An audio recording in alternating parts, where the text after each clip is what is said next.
this is our ankle car. Very similar position to the knee car.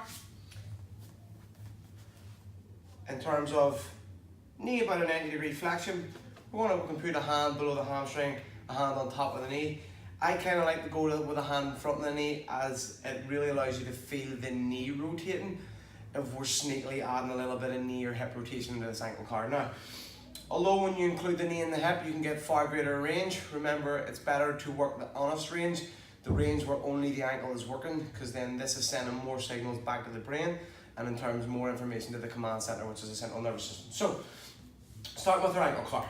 We want to think about getting our position comfortable, 90 degrees, no pinching, no pain, nothing like that.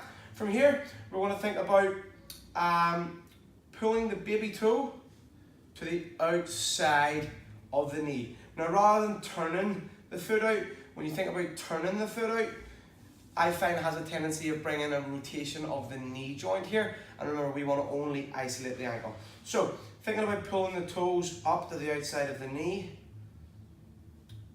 we're then going to dorsiflex, pulling across. Think about leading with your big toe here, as far across as we can without allowing any rotation of the knee and the shin bone. From there, we're going to plantar flex. Now, this is really where the knee wants to drop and you want to get a little push from your hip. Again, think about pulling that baby toe to the outside of the knee.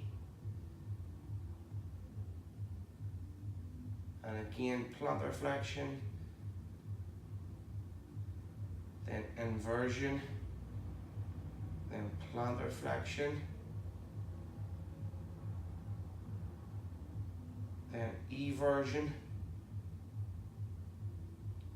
dorsiflexion,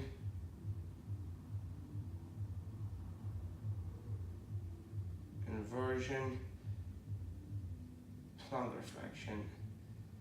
And the slower you go here, the more you will feel any of those little cheats that the body's trying to do for you here.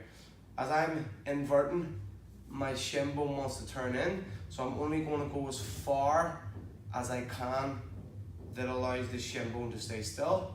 Then on plantar flexion, the knee and stuff wants to really drop down here. As you push, this wants to drop. You want to focus on keeping the knee where it is as you slowly push away. And if that means you can't get as far, again, it's far better to work where only the ankle is moving. That way, we're going to get far better mobility progress in the ankle. So initially at the start, we can go with the toes, as in our means for starting the movement. But over time, you really want to eliminate anything else coming in here. So that means the toes, the pointing away or the pulling up. It helps get the idea initially started, which is the movement of only the actual ankle joint.